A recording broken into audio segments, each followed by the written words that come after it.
From legends like Deshaun Cosby to all-time great women respecters such as Ben Roethlisberger, Ray Rice, Antonio Brown, Richard Sherman, Miles Bridges, and Lawrence Taylor. There's a lot of lame-ass niggas outside of their professional sport. And that just got me thinking to myself the other day, who is the lamest motherfucker in all of sports? And let's be honest, we all know a lame-ass nigga in our lives. Someone who's jobless, someone who's a professional motherfucking gooner, someone who doesn't think Mahomes is top 5 all time, someone that's obese as shit. Y'all get the point, y'all get the point. But if we combine all these together with a few domestic assault charges, some sexual assault charges, abusing the power they have and influence, and absolutely amazing athleticism, we'll get the top 5 on this list. So let's get into this video, y'all. Top 5 lamest niggas in all of professional sports. Starting off with the man, RG3. I don't fuck with RG3. Besides being an absolute 10 out of 10 watch in my childhood, I can't fuck with RG3 past that. Why, you may ask? Because he's the exact type of nigga I don't like. You see, recently, with social media becoming even more popular, people been getting a little too comfortable on here, you feel me? And some people think it's okay to make weird jokes about women and the racial preference of them. Like, I'm gonna be real with you right here. You don't sit here and tell me all of a race is ugly, bro?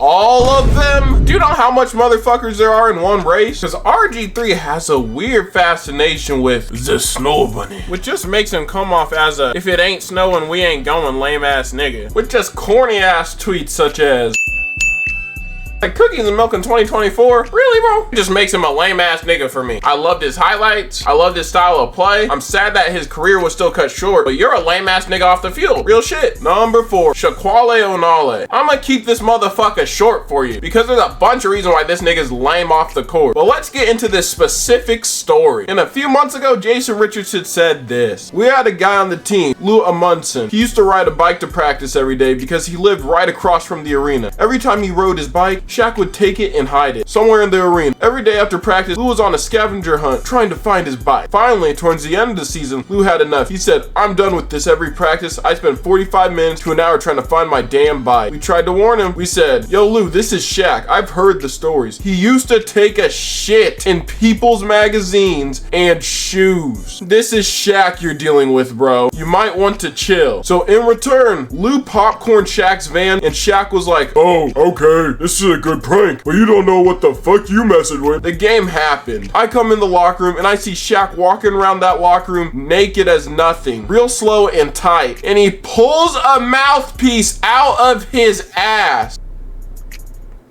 and put it in Lou's locker. He told us, y'all better not say shit either. Shaq takes Lou's toothbrush. He goes to take a shit and stirs it in his shit. And then the game happens. Somehow, I'm on the bench, Matt Barnes on the bench, Steve Nash on the bench, Jared Dudley on the bench. Lou checks in the game and he puts the mouthpiece on and everybody on the bench fucking loses it. The next course of action is Swiss cheese in this nigga Shaq. You just put Shaq booty hole on your tongue and on your teeth. If this doesn't prove to you that Shaq is one of the biggest lame niggas of all time, I don't know what else will. What kind of childish shit is that? Because if I was Lou, that would be one of the lamest things I could have heard of. What was the point? This is the lamest nigga story I've ever heard. This is the most middle school shit I've ever heard. This reminds me of the friend that acted extra fruity in middle school. You wanna do the most obscene shit and think it's funny. Shaq, you're a lame, gross ass, big ass, bald ass, cheating ass nigga. On to number 3, Chris Benoit. I might think obviously, but some motherfuckers out there don't think it's too obvious. And if you don't know who Chris Benoit is, let me fill you in. One of the greatest wrestlers of all time, point blank period. In-ring performers of all time, one of the greatest technical wrestlers of all time. But in 2007, Chris Benoit would miss a ECW pay-per-view for WWE, and then WWE ran a wellness check on him where they found the double murder and suicide of Chris Benoit and his wife Nancy and his youngest kid. But hold up right there. Since everything has to be a goddamn conspiracy and he was one of the most beloved wrestlers of his time, there was niggas trying to defend this, and there still are today. And to y'all are lame ass niggas. But honestly, it's kind of sick. By implicating that there's a conspiracy at play, is taking away the accountability from the real murder at play here, which is Chris Benoit, a piece of shit, a serial killer, and a nigga that should probably just burn in hell. Number 2, Draymond Green. Yeah, he's probably not a worse person than Chris Benoit, but if you're saying I should have put Chris Benoit at number 1, fuck you, bitch ass nigga, make your own list. Draymond Green. This nigga socked his teammate, just helped him with a championship, and then made the most absolute bullshit documentary about why Draymond Green is misunderstood.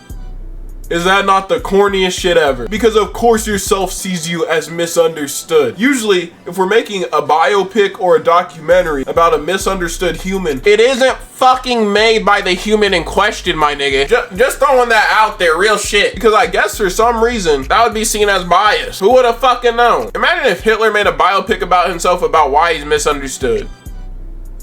Like, you know, like my nigga Draymond Green's literally making propaganda, bro. I'm sure Plankton from the Chum Bucket would make a documentary about why the Chum Bucket is good and isn't misunderstood. How you gonna fade a young nigga for no reason and then come out with a dramatic graphic like this? On October 5th, Draymond Green and teammate Jordan Poole got into a verbal altercation during practice. The incident ended with Draymond punching Poole in the face. The situation rocked the sports world and shook the Golden State Warriors to the core. I think in the very first few minutes, or first few or 10 or whatever, I think you're initially upset. Oh my God, bro. Oh, hell no, man. What the fuck, man? Get your ass on. Get rightfully scrutinized and then come out with a fucking documentary about your own self. This will get him. This will get it right here. Making a documentary about yourself is the lamest shit ever. Draymond Green at number 2. Number 1, Tom Brady. But that'll be the end of my video, the lamest athletes in sports history. Now, y'all need to like, y'all need to subscribe, y'all need to comment. Let's blow this video up. Let's get 50 likes, and I'll catch y'all boys later. Peace. And